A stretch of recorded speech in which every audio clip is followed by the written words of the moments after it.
नमस्कार, देश की बात में आपका बहुत बहुत स्वागत है। मैं हूं अभिषेक, मुंबई के स्टूडियो से। एक बार फिर बात संजय राउत की। वो सुबह सुबह आते थे और अपनी बात कहते थे। ज्यादातर वो अपनी सरकार यानी कि महाविकास अघाड़ी को बचाने और बनाने की कवायद में बड़े माहिर थे। उनकी बातें अक्सर केंद्र के को लेकर भी होती थीं और वो बीजेपी पर निशाना भी साधते थे। लेकिन अब बातें नहीं होंगी, न ही सुबह सुबह बाइट मिलेगी, न ही वो ट्वीट कर पाएंगे। ईडी की गिरफ्त में है वो। बीती रात उन्हें गिरफ्तार कर लिया गया और आज एक प्रक्रिया के तहत पीएमएलए कोर्ट में उन्हें पेश किया गया। जांच एजेंसी ने कोर्ट से 8 दिन की हिरासत मांगी थी। अदालत ने 4 दिन की हिरासत मंजूर की। पता चल घोटाले में संजय राउत को गिरफ्तार कर लिया गया है। खबर है कि कल संजय राउत के घर में ईडी ने तलाशी भी ली, जहां 11.5 लाख रुपए कैश भी मिले हैं।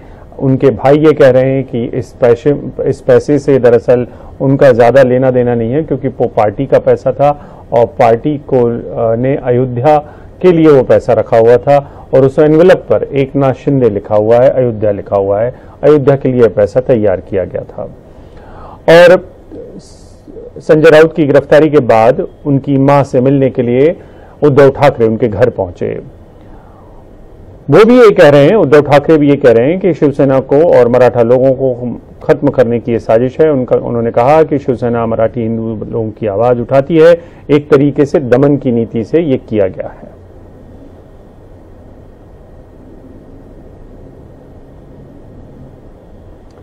और हमारे साथ 2 मेहमान हैं। आसिफ भामला है, नेता बीजेपी के हैं। संजय द्विवेदी हैं, नेता शिवसेना के हैं। सबसे पहले बात संजय द्विवेदी जी आपसे, आपको क्यों लग रहा है कि ये कोई दमन की नीति है, या क्योंकि एक एजेंसी है जिसके बारे में सुप्रीम कोर्ट ने कह दिया है कि उनको जांच का अधिकार है, और अगर कोई आपराधिक घोटाला है, आर्थिक घोटाला है या कहीं पे भी पैसे का गबन है, लॉन्ड्रिंग है, तो उसकी जांच होनी चाहिए। नहीं, अभिषेक जी, में जांच होनी चाहिए। जांच एजेंसियां इसीलिए बनाई गई थी। वो भाजपा ने बनाई थी, वो कांग्रेस ने बनाई थी। और ईडी, सीबीआई, आईटी, ये सब चीजें, एनसीबी, ये सब कांग्रेस द्वारा बनाई गई है, वो सरकारों द्वारा बनाई गई है। अब किस लिए बनाई गई है कि सब जो हमारा कोई भ्रष्टाचार न कर सके, कोई गलत कार्य न कर सके, कोई केस अगर रीओपन नहीं हो रहा है, जिसमें जांच नहीं हो पा रही, तो उसकी सीबीआई जांच करे। अगर 10 का मामला आ रहा है तो उसकी एनसीबी जांच करे। अब अडानी के पोर्ट पे कि करोड़ों रुपए का टैक्स मिल रहा है, क्या जांच हुई मुझे बता दीजिए। तो कोई पूछा पांच हुई बता दीजिए। दूसरी बात, गुजरात में देखिए हार्दिक पटेल या और भी जितने नेता हैं जिनके खिलाफ केस चल रहे थे, इन्होंने बड़े आराम से केस उनके वापस ले लिए और उनके पास आ गए। अब आप महाराष्ट्र में देख लीजिए, भाई उत्तर प्रदेश में जांच चल रही है की, या मध्य प्रदेश में चल रही, बिहार चल रही, बताइए मुंबई में चल रही, अब महाराष्ट्र में क्यों चल रही कि साहब इन्होंने सबसे पहले नवाब मलिक को पकड़ा, इन्होंने सबसे पहले एक मंत्री, सीपी के मंत्री को पकड़ा कि सब पार्टी टूट जाए, नहीं टूटी पार्टी, उनको जेल भेज दिया।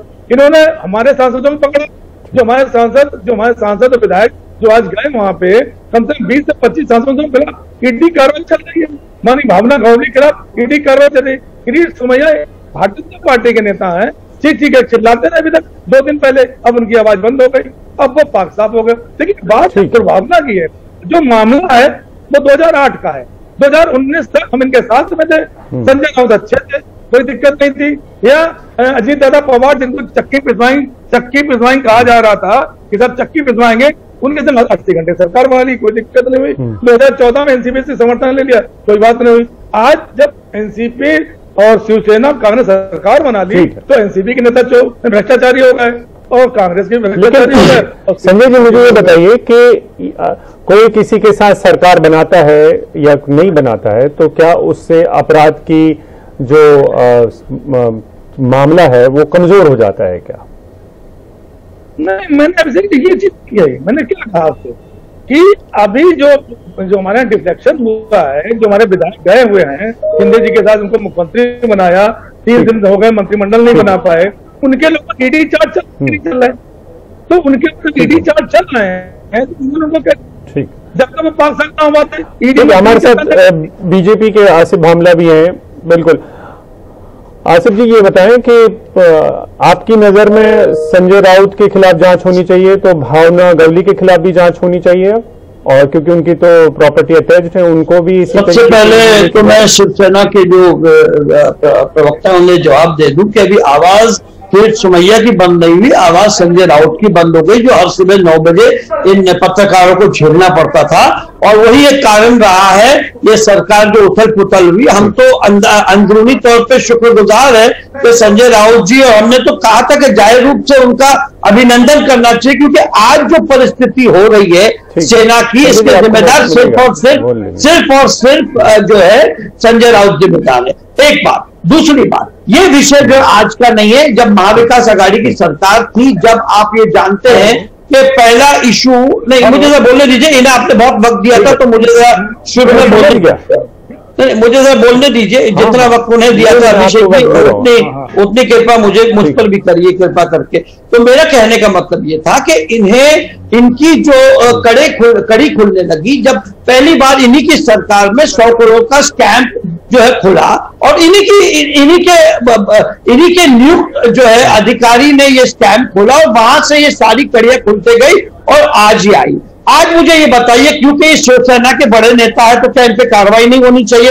क्या ये उद्धव ठाकरे जी के सब करीबी है तो उनसे इन पे कार्रवाई नहीं होती? ये लोगों का पैसा है, ये नया भारत है। अभिषेक जी, कोई बड़ा आदमी नहीं है, आपने गलत किया है, आपको यातायात यकीनन जो है प्रॉपर्टी अटैच्ड है। ठीक, अरे ठीक है, आप हिसाब लीजिए ना। मेरा ये कहना है कि आप हिसाब प्रताप सरनाईक से कर लेंगे, भावना गवली से क्यों लेंगे? क्योंकि इनकी तो प्रॉपर्टी भी अटैच उस तरीके से नहीं हुई थी। आप तो सारी प्रॉपर्टी उनकी अटैच कर चुके हैं, प्रताप सरनाईक तो पूछताछ भी कर चुके हैं, तो आप उन्हें तो कब बुलाया? देखिए, जब यदि उन्हें नहीं बुलाया गया, इसका मतलब ये नहीं कि आगे नहीं बुलाया जाएगा।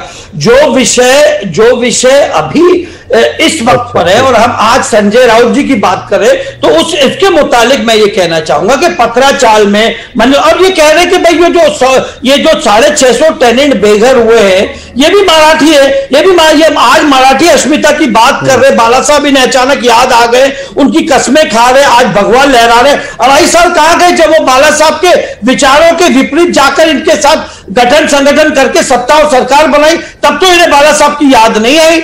आज अब जब बुरा वक्त आ रहा है तब आपको बाला साहब की याद आ रही है। और आज इनका कहना यह है कि भाई चार एजेंसियां हैं। नहीं, आपको अजित पवार अच्छे कैसे लगने लगे थे जब उनके साथ आपने सरकार बनाई थी? तब भी तो वो सिंचाई घोटाले में शामिल थे, तब भी तो उनके खिलाफ जांच चल रही थी। आपको वो अच्छे लग रहे थे। देखिए, जब समीकरण बनता है, मुख्यमंत्री बन रहे थे। नहीं, जब समीकरण बनता है और सरकार बनती है तो एक विषय रहता है, लेकिन वो तो तभी हमें पता चल गया, दूध का दूध और पानी का पानी। और हम तो खुश है कि आज ये 3 लोगों ने जो सरकार बनाई, जो 3 मुंह से खाने वाली भ्रष्ट सरकार थी, उसका जो पर्दा उजागर हो गया। आज लोगों के सामने क्या परिस्थिति आई? आज मैं कहता हूं संजय राउत जी को डर क्यों है? जो माननीय मुख्यमंत्री एकनाथ शिंदे ने कहा करने को डर नहीं। आज यदि वो गलत कामों में इन्वॉल्व नहीं है तो अगले 4 दिन में वो निर्दोष साबित हो जाएंगे। उन्हें कहिए कोर्ट में अपनी बातें दलील रखे। यार नहीं, न्यायपालिका पर भी आपका भरोसा उठ गया है। आपका न्यायपालिका पे भरोसा है या नहीं, पहले जवाब दीजिए। संजय द्विवेदी को बोलने दीजिए। आप द्विवेदी जी, आपका न्यायपालिका पे भरोसा है या नहीं? मैंने दूसरा पूछा। ठीक है सर। मैंने क्या पूछा कि हार्दिक पटेल अब ईमानदार हो गए, अजीत दादा पवार जिनके संग 80 घंटे सरकार बनाई, उनके पूरे मुकदमे वापस कर दिए तो वो अच्छे हो गए। अगर सरकार अजीत पवार बना लेते, वो ना जाते एनसीपी के साथ, शरद पवार जी के साथ माननी, तो ये नवाब मलिक भी संग में थे, अनिल देशमुख भी संग में थे, तो सरकार ये चलती रहती। और अभी तक 2.5 साल 3 साल सरकार चल रही है। अरे धोखा तो आपने किया ना। नहीं द्विवेदी जी, धोखा आपने किया। चुनाव हमारे संग लड़ा आपने, हमारे चिन्ह पे आप चुनाव लड़े, मोदी जी के नाम पे वोट लिया और जाकर सरकार उनसे बनाई, तो आपने शुरू किया ना। मैंने द्विवेदी जी आपने शुरू की, चुनाव तो यूपी में आपने लड़ी, चुनाव आपने हमारे संग लड़े और बहुमत पाया, लोगों के बहुमत के विपरीत आप जाके सांठगांठ की। नहीं जाके सांठगांठ की ना, आपने लड़ा ना हमारे साथ। चक्की पिसवा रहे थे भाई साहब, आप चुनाव लड़े, हम अलायंस में चुनाव लड़े, तो पहला धोखा किसने किया? आपने किया। आज एकनाथ शिंदे को किस आधार पे गद्दार कहते? गद्दार तो आप थे, गद्दार तब के तब आपने उनसे मिलकर आपने जो सरकार बनाई, आपने लोगों के निर्णय और लोगों के फैसले के खिलाफ जाकर आपने सरकार बनाई। आसिफ जी जरा देखिए, आसिफ जी मैं आपसे ये पूछ रहा हूँ, आसिफ बामला जी मैं आपसे बस ये पूछ रहा हूँ कि आप ये बताइए कि आपके साथ जो लोग आ जाते हैं, प्रताप सरनाइक अब अच्छे हो गए क्या? क्योंकि आप लोग तो कल तक ही कह रहे थे बीजेपी वाले के, और किरीट सोमैया भी कह रहे थे, तो किरीट सोमैया अब क्यों नहीं बोल रहे हैं कि प्रताप सरनाइक ने घोटाले किए हैं? अब किरीट सोमैया कोई बयान क्यों नहीं दे रहे हैं कि भावना गवली ने कितना बड़ा घोटाला किया है? वो अब अचानक से उन्हें सिर्फ संजय राउत क्यों याद आने लगते हैं? नहीं, वो संजय राउत तो पहले से ही, ये केस जो है आज का नहीं है, पत्राचार केस जो है 1.5 साल पुराना है, मैं आपको बता दूं। उसके बाद जो है वसई नायगांव का केस 2008 का है, वही तो 2008 का साल से इसकी सुनवाई होने लगी, शिवसेना थी होने लगी इसकी सुनवाई, और आज आए। और जहां तक के ये जो आमदारों का जो आप नाम ले रहे हैं, ये भारतीय जनता पार्टी से नहीं जुड़े, एकनाथ शिंदे जी के संग जुड़कर आए हैं। उस पर क्या होगा, क्या फैसला होगा, ये वक्त बताएगा आपको। अभी इतनी घाई क्यों? अभी तो ये मैटर बोर्ड पर आया है ना, तो हम एक एक करके हर चीज को हम निवारण करेंगे ना। आज ये जो आज भाई देखिए, मैं ऐसे कैसे कह रहे हैं आसिफ बामला जी? ऐसे आप कैसे कह रहे हैं आसिफ बामला जी? आप ऐसे कैसे कह रहे हैं कि जब वो आपके साथ आ गए हैं तो अब आप उनके भ्रष्टाचार पे बयान नहीं देंगे? ये क्या राजनीति है भाई? नहीं, मैं कोई नहीं होता हूँ इवन संजय राउत पे भ्रष्टाचारी का इल्जाम लगाने के लिए। मैं वही बात कर रहा हूँ आज जो कोर्ट कचहरी। नहीं तो आप मुझे ये बताइए कि प्रताप सरनाइक भ्रष्टाचारी है कि नहीं? अगर संजय राउत भ्रष्टाचारी है ठीक उसी तरीके से प्रताप सरनाइक भ्रष्टाचारी है कि नहीं? आप मुझे बताइए। नहीं, जो उनका मैंने बताया। अरे भाई वो सेम, अरे उसी किस्म के इल्जाम प्रताप सरनाइक पर है, उसी किस्म के इल्जाम भावना गवली पर है, उसी किस्म के इल्जाम संजय राउत पर हैं। तो आप संजय राउत को अकेला भ्रष्टाचारी कहेंगे, भावना गवली और प्रताप सरनाइक को नहीं कहेंगे जब वो आपके साथ आ गए? आज संजय राउत का जो ये जो बिजनेस अलायंस था HDIL के साथ वगैरह, ये उजागर मैंने नहीं किया है, ये जो है इन्वेस्टिगेशन ने किया है। और यदि जो अन्य नाम जो आप ले रहे हैं उनका इन्वेस्टिगेशन ठीक उसी इन्वेस्टिगेशन एजेंसी ने, भावना जी उसी इन्वेस्टिगेशन एजेंसी ने प्रताप सरनाइक को भी यही कहा है कि आप आपके पास पैसे कहां से है बताएं, और आप भावना गवली के ऊपर भी इसी किस्म की जांच कर रहे हैं। आप ये पहले आपको पता होगा, कोर्ट ने कहा था कांग्रेस को के जमाने में कि ED is a caged parrot. ये परिस्थिति आज नहीं है।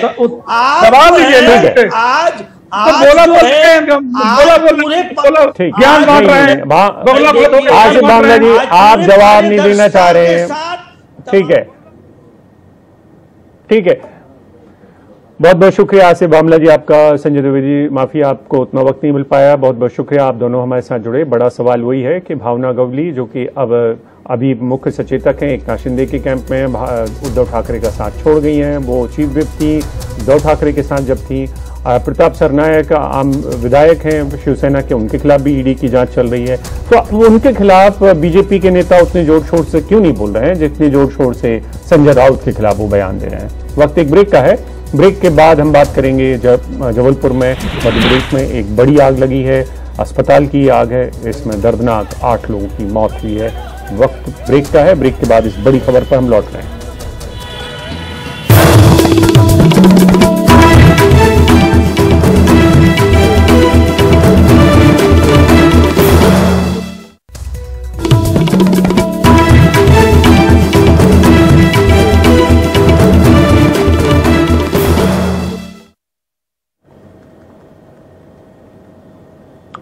और जबलपुर में मध्य प्रदेश में एक अस्पताल में बहुत बुरी आग लगी है। ये आग इतनी भयानक थी कि इसमें 8 लोग जलकर मर गए। इन लोगों की मौत हुई है, कई मरीज झुलसे हुए हैं जिनको आसपास के अस्पतालों में भर्ती कराया गया है। दमकल विभाग ने आग पर काबू पा लिया है, लेकिन आग इतनी तेजी से फैली कि अंदर मौजूद कई लोग जिनमें मरीज शामिल थे उन्हें भागने का मौका भी नहीं मिल पाया। हादसे पर और रोशनी डालने के लिए हमारे साथी जुड़ रहे हैं, लेकिन उसके पहले हम आपको जबलपुर के एसपी सिद्धार्थ बहुगुणा को सुनवाते हैं और बात समझने की कोशिश करते हैं कि कैसे ये हादसा हुआ। न्यू लाइफ सिटी हॉस्पिटल है, इसमें करीबन ऐसी सूचना मिली थी कि करीबन 2:30 से 3 के बीच में एक यहाँ घटना हुई है, जिसमें कि जब बिजली गई तो जो जनरेटर पे जो बिजली ट्रांसफ़र होती है उसके दौरान कुछ शॉर्ट सर्किट जैसी घटना, अभी जितना हम पूछताछ कर पाए उसमें ये तथ्य आए कि उसके कारण यहाँ आग लग गई थी, जिससे जो कि नीचे से ऊपर की तरफ गई। और इसमें तत्काल जो है पुलिस बल, फायर ब्रिगेड वगैरह पहुंचे। पुलिस ने शीशा वीशा तोड़ करके कुछ लोगों को रेस्क्यू करने में फायर ब्रिगेड के साथ मदद करी। अभी तक जो कंफर्म कैजुअलिटीज़ हैं वो 8 है, जो 8 से 10 तक ये फिगर हो सकता है। अत्यंत दुखद और दर्दनाक घटना अस्पताल में हुई है, आगजनी। चूँकि शायद क्षेत्रीय जनों का ऐसा कहना है कि नीचे जनरेटर है, उसमें आग लगी और वो अस्पताल का एक ही रास्ता जाने का था, उसके सामने जनरेटर था, उसमें आग लगने के कारण पूरे अस्पताल में आग लगी है। लोग ज़्यादा निकल नहीं पाए। अभी सिर्फ अंदाज है कि 20 के आसपास लोग अंदर रहे होंगे, स्टाफ और पेशेंट मिलाकर। और जानकारी के अनुसार 8 से 10 लोगों की मृत्यु हो चुकी है। बाकी लोग जो घायल हैं उनको कैसे जल्द से जल्द ठीक किया जाए उसका हम लोग प्रयास कर रहे हैं। अस्पताल, उनको प्राइवेट अस्पताल पहुंचाया गया है। कार्रवाई और सारी चीज़ें निश्चित तौर पे होंगी। इस समय हम जबलपुर के एक ऐसे अस्पताल के सामने खड़े हैं जो अभी अभी हादसे का शिकार हुआ। New life multi speciality hospital है ये दमोह नाका शिवनगर में स्थित है। इस हॉस्पिटल में लगभग 2 बजे एक हादसा हुआ जो बाहर जनरेटर रखा है, इस जनरेटर से आग लगना शुरू हुई और चूंकि आने जाने का रास्ता एक ही था, इसलिए जो अंदर के लोग थे वो भीषण आग के चलते बाहर नहीं भाग पाए। इस भीषण दुर्घटना में 8 लोगों की मौत हो गई है और कई सारे लोगों को आसपास के हॉस्पिटलों में भेजा गया है। पुलिस प्रशासन मुस्तैदी से काम कर रहा है, आग बुझा ली गई है। लेकिन सबसे बड़ी बात यह प्रश्न चिन्ह लगाया जा रहा है कि एक व्यावसायिक 2 दुकानों में हॉस्पिटल बना दिया गया। प्रशासन ने इस पर जांच के आश्वासन दिए हैं और कहा है कि जबलपुर की सभी अस्पतालों की जांच की जाएगी। जबलपुर के एसपी सिद्धार्थ बहुगुणा ने 8 मौतों की पुष्टि की है और वो उनका मानना है कि अभी हो सकता है कुछ मौत और भी बढ़े। जबलपुर संजीव चौधरी। हमारे साथ ही जबलपुर से संजीव चौधरी जुड़ रहे हैं, जिनको आप अभी थोड़ी देर पहले रिपोर्ट देते हुए देख रहे थे मौके से। अब संजीव, अभी हालात कैसे हैं और दूसरा इनको कहां भर्ती कराया गया? तीसरा ये कि इस अस्पताल के मालिक के बारे में कुछ पता चल पाया? अभिषेक, इस समय जबलपुर में जो हॉस्पिटल में आग लगी थी तो आग तो बुझा ही गई है। मालिकों के बारे में वो अभी सभी पुलिस और प्रशासन की पकड़ से दूर है। अभी कोई जानकारी नहीं है कि वो कहां पर है। मुझे ऐसा लगता है कि वो अपने आप को सुरक्षित करने के लिए कहीं छिप गए हैं। सबसे बड़ी बात यह है कि ये व्यावसायिक कॉम्प्लेक्स है, सिर्फ 2 दुकानें यहाँ पर ली गई हैं और उसका हॉस्पिटल बना दिया गया। कोरोना काल में जब सब तरफ मरीजों को बहुत परेशानियां हो रही थी, जब इस तरह के बहुत सारे हॉस्पिटल जबलपुर में खोल दिए गए, न सिर्फ जबलपुर में, पूरे मध्य प्रदेश में। एक और आश्चर्यजनक बात जो अभी मुझे चर्चा में पता चली है कि इस हॉस्पिटल को फायर एनओसी भी मिल चुकी है, जबकि जो एक गेट है उसी से आने जाने का रास्ता है। हादसे के समय जब जनरेटर में आग लगी और धुआं अंदर की तरफ बढ़ने लगा, तो लोगों को ये समझ में नहीं आया कि वो अपनी जान कैसे बचा सकते हैं, क्योंकि जो गेट था वहीं पे जनरेटर रखा गया है और उसी में आग लग गई। तो लोग बाहर निकलने के बदले पहले अंदर की तरफ भागे और उसके बाद फिर कांच वाच तोड़कर उन्होंने बाहर निकलने की कोशिश की। इस दौरान 8 लोगों की मृत्यु हो गई है। अभी 4-5 लोग और भी गंभीर है, जिन्हें अलग अलग शहर के हॉस्पिटल में भर्ती कराया गया। कुछ लोगों को मेडिकल भेजा गया। अभी जबलपुर के महापौर जो अभी नवनिर्वाचित थे जगत बहादुर सिंह नन्नू, वो आए थे। उन्होंने कहा है कि उनके शपथ लेने के बाद ही वो सभी हॉस्पिटलों की जांच कराएंगे और ये देखेंगे कि अब ऐसा हादसा जबलपुर का ना हो। जबलपुर का प्रशासन भी इस बात के लिए बड़ा चिंतित हो रहा है कि आखिर सारी एनओसीज कैसे दे दी गई इस तरह के हॉस्पिटल्स में। मतलब कि एक हॉस्पिटल नहीं है, इस तरीके के मध्य प्रदेश में सैकड़ों हॉस्पिटल हैं और जब समय समय पर इनमें दुर्घटनाएं होती रहती हैं, लेकिन उसके बाद भी ये सब चलते रहते हैं। एक कोई बड़ी नीति और कोई बड़ा एक जांच किया जाना चाहिए ताकि लोगों की जान इतनी आसानी से ना जा सके।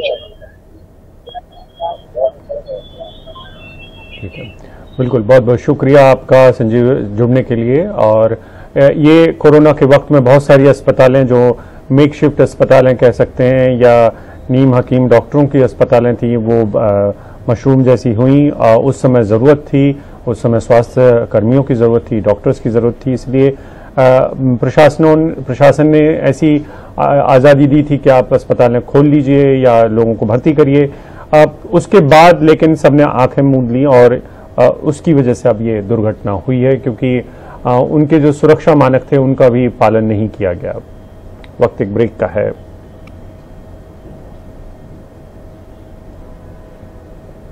ब्रेक पे जाने से पहले हम मध्य प्रदेश की एक और खबर लेके आए हैं, और वो खबर है किस तरीके से मध्य प्रदेश में जब बीजेपी के राष्ट्रीय अध्यक्ष जेपी नड्डा पहुंचे हुए थे तो वो कह रहे थे कि भाई भतीजावाद को वो बिल्कुल शह नहीं देंगे और जो परिवारवाद है वो मध्य प्रदेश की राजनीति में नहीं पनपेगा। लेकिन अभी जो चुनाव हुए हैं, नगर निगम के चुनाव या स्थानीय निकाय के चुनाव में, उनकी लिस्ट में आपको पता चल जाएगा कि किस किस्म का भाई भतीजावाद या परिवारवाद बीजेपी में पनपा हुआ है। अनुराग द्वारी की रिपोर्ट। हमारी कोशिश है कि परिवार में पिता के बाद बेटा ले ले, इसको रोका जाए।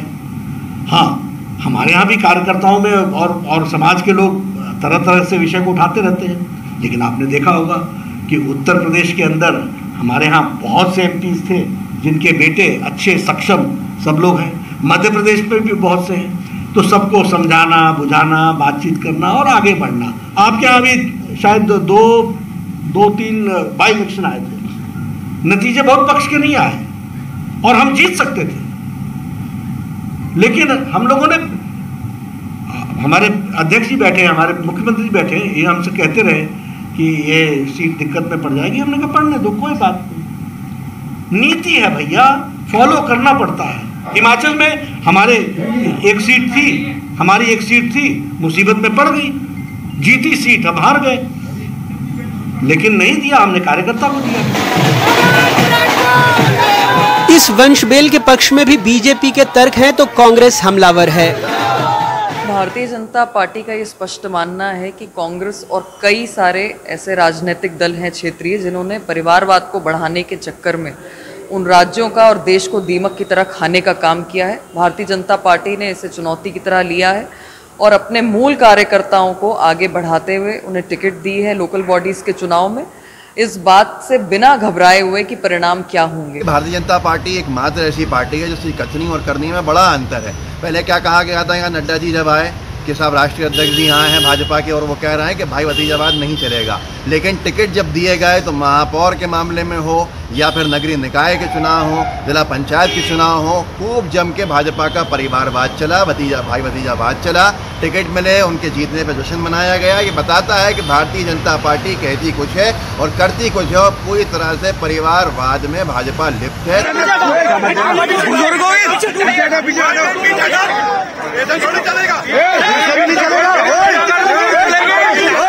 मध्य प्रदेश में सुप्रीम कोर्ट के फैसले से हुए निकाय चुनाव कई मायनों में अभूतपूर्व रहे। चुनाव आयोग की चुप्पी भी ऐतिहासिक रही। शुक्रवार को भोपाल जिला पंचायत अध्यक्ष के चुनाव के दौरान पूर्व मुख्यमंत्री दिग्विजय सिंह, पूर्व केंद्रीय मंत्री सुरेश पचौरी, पूर्व मंत्री पीसी शर्मा और कई कांग्रेसी नेता जिला पंचायत दफ्तर पर डटे थे। उन्हें अंदर नहीं जाने दिया गया, लेकिन बीजेपी के मंत्री भूपेंद्र सिंह, विश्वास सारंग और रामेश्वर शर्मा अंदर जाते रहे। बहस होती रही।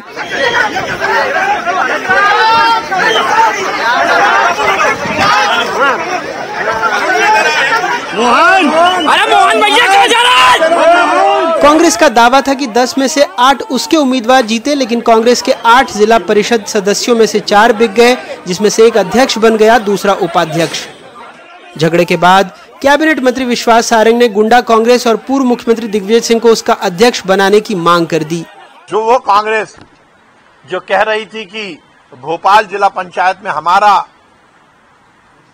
बहुमत है, वो मुंह के बल गिरी और भारतीय जनता पार्टी अध्यक्ष और उपाध्यक्ष का चुनाव जीती है। आज मैंने सोनिया जी को पत्र लिखा है कि दिग्विजय सिंह को गुंडा कांग्रेस का अध्यक्ष बना देना चाहिए। हमारे मुख्यमंत्री शिवराज सिंह चौहान। वहीं सीहोर के चुने सदस्यों का एक और वीडियो वायरल हुआ, जिसमें गंगा नदी में बैठकर वो सब शपथ ले रहे थे कि जिसको भी मुख्यमंत्री समर्थन करेंगे सभी सदस्य उसी व्यक्ति को वोट देंगे। साथ देंगे। ये माँ गंगा के किनारे सब शपथ लेते हैं। बोले गंगा मैया। मध्य प्रदेश में इस बार निकाय चुनाव में बहुत कुछ ऐसा हुआ जो नहीं होना चाहिए था।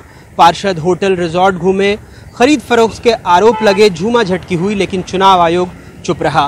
बीजेपी अक्सर कांग्रेस पर परिवारवाद को लेकर हमलावर रहती है, लेकिन इस बार नेताओं मंत्रियों के रिश्तेदारों को जमकर टिकट बांटे गए। यही होता है कथनी और करनी का फर्क। मध्य प्रदेश में अपने ब्यूरो सहयोगी और भोपाल से कैमरा पर्सन रिजवान खान के साथ अनुराग द्वारी, एनडीटीवी इंडिया।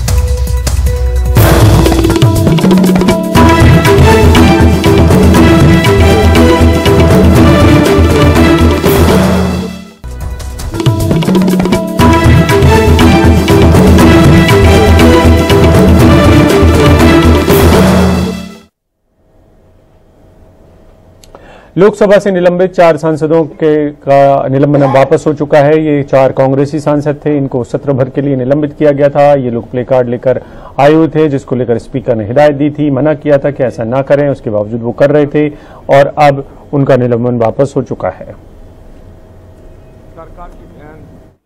मैं सभी दलों से यह आग्रह भी करूंगा, निवेदन भी करूंगा कि वो प्ले कार्ड लेके नहीं आए, क्योंकि प्ले कार्ड लेकर आप आसन के सामने लाएंगे तो सदन के अंदर जो भी आसन में बैठे हैं उसकी मर्यादा बनाए रखने के लिए, सदन की मर्यादा बनाने के लिए हमें न चाहते हुए भी कार्रवाई करनी पड़ती है। हम किसी सदस्य को, उसको जनता ने चुनकर भेजा है, हम किसी सदस्य को संसद की कार्रवाई में हिस्सा न ले, ये हम कभी नहीं चाहते, कोई भी नहीं चाहता। इसलिए मेरा आपसे आग्रह है, सभी दल के नेताओं से आग्रह है कि प्ले कार्ड लेकर सदन में नहीं आए। ये मैं अंतिम बार उनको मौका दे रहा हूं, लेकिन प्ले कार्ड लेके आएंगे तो मुझे न सरकार की सुनूंगा न इधर की सुनूंगा, मुझे कार्रवाई करनी पड़ेगी। सर, जैसे आपने कहा और श्री अधीर रंजन जी ने कहा है कि हम पूरा नियम और प्रोसीजर फॉलो करेंगे।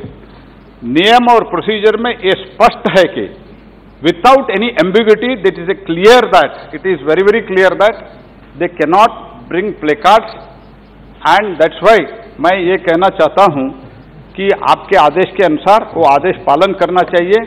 विथ दिस रिक्वेस्ट मैं जो सस्पेंड हुआ है उन एमपीज का सस्पेंशन विथड्रॉ करने के लिए मूव करता हूं। और हावड़ा के पास भारी मात्रा में कैश के साथ पकड़े गए 3 कांग्रेस विधायकों के मामले में अब एक नया मोड़ आ चुका है। ऑपरेशन कमल का आरोप लगाने वाली झारखंड की राजनीति में अब इस तरीके का कहा जा रहा है कांग्रेस की तरफ से कि ऑपरेशन कमल जो है वो नाकाम हो चुका है। कांग्रेस के एक विधायक ने झारखंड में शिकायत दर्ज कराते हुए आरोप लगाया कि झारखंड में सोरेन सरकार को गिराने की साजिश रची गई थी, जिसके लिए प्रति विधायक 10 करोड़ रुपए और मंत्री पद का लालच दिया जा रहा था। शिकायत में असम के मुख्यमंत्री हेमंत बिस्वा शर्मा की ओर इशारा किया गया है। कांग्रेस की शिकायत पर हेमंत बिस्वा शर्मा का कहना है कि सारे आरोप बेबुनियाद हैं और कांग्रेस में लंबे समय तक रहने की वजह से पार्टी में उनके कई दोस्त हैं जो उनसे मिलने आते जाते रहते हैं।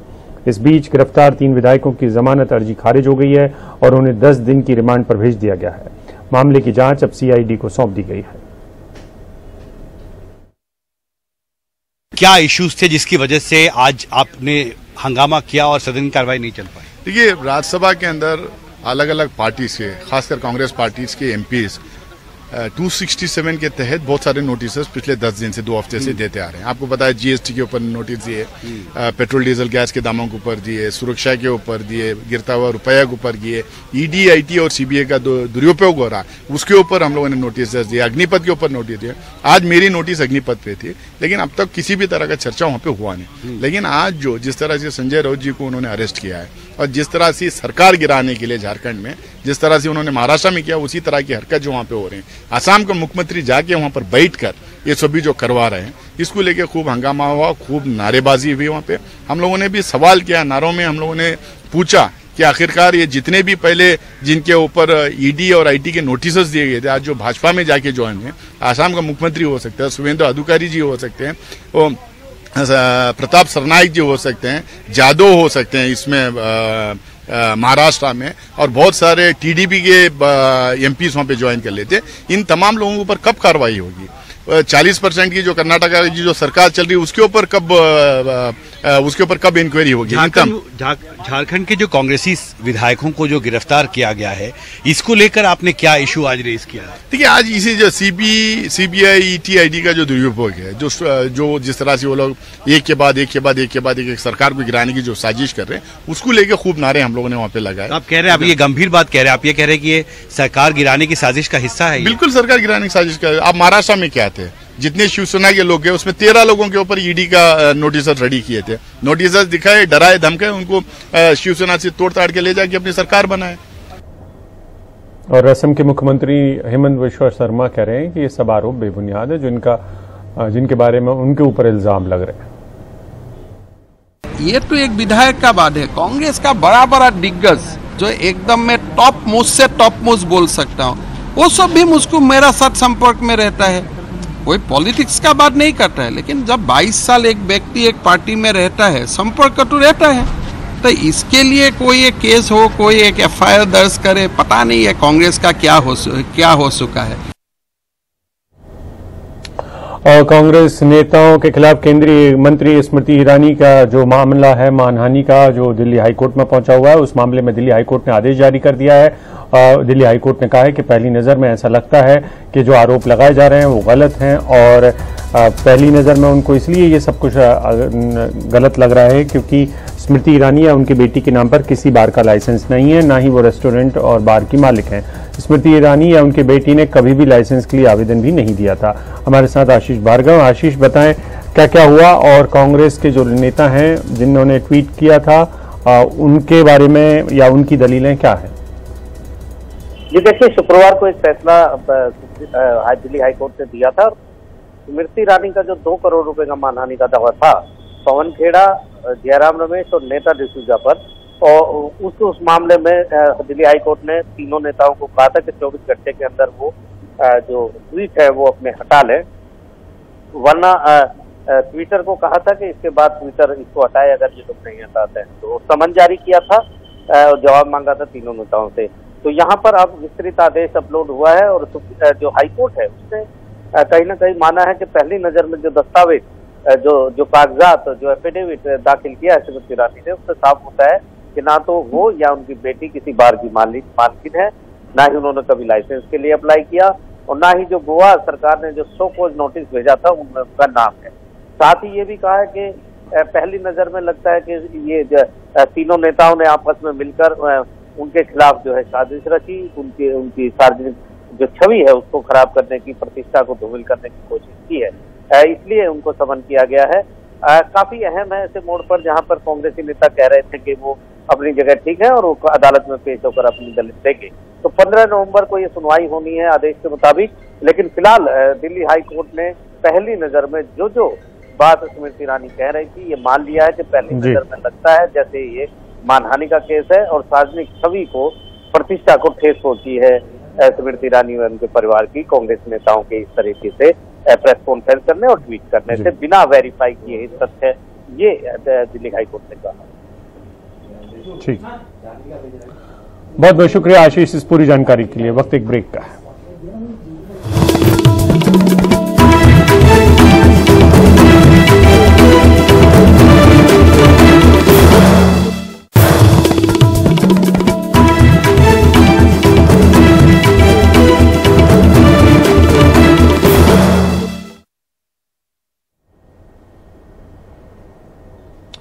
और अरविंद केजरीवाल की बात करते हैं जो लगातार गुजरात के दौरे पर हैं। अब दूसरी बार गए हैं। सोमनाथ में केजरीवाल की रैली है।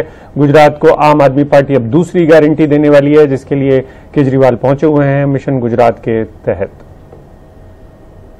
महीने भर के भीतर अरविंद केजरीवाल चौथी बार गुजरात का दौरा कर रहे हैं। मैं वेरावल सोमनाथ गुजरात में हूं जहां पर अरविंद केजरीवाल जनसभा करने वाले हैं। अभी अरविंद केजरीवाल को आने में काफ़ी समय है, लेकिन उससे पहले अच्छी खासी संख्या में जो समर्थक हैं, पार्टी के वॉलंटियर्स हैं, वो यहाँ पर जुट गए हैं। और ये जो जनसभा है इसमें अरविंद केजरीवाल गुजरात विधानसभा चुनाव के लिए अपनी दूसरी गारंटी यानी कि दूसरा चुनावी वादा जो है उसकी घोषणा करेंगे।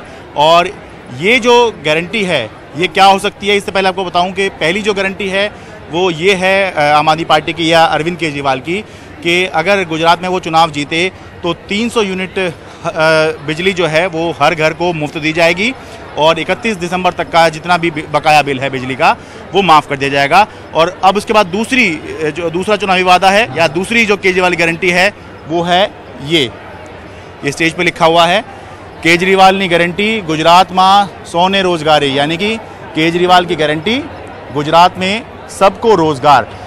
आपको याद होगा जब पंजाब, उत्तराखंड और गोवा ये सब चुनाव चल रहे थे तब भी आम आदमी पार्टी ने जो है एक तो बिजली मुफ्त देने का वादा किया था, साथ में रोज़गार के लिए वादा किया था और साथ में ये भी कहा था कि अगर रोज़गार नहीं दे पाएंगे तो जब तक रोज़गार नहीं मिलेगा तब तक बेरोज़गारी भत्ता जो है राज्य सरकार की तरफ से दिया जाएगा। तो संभव है कि उस तरह की कुछ गारंटी जो है अरविंद केजरीवाल आज यहाँ पर जो वेरावल सोमनाथ में जनसभा कर रहे हैं इसमें दें।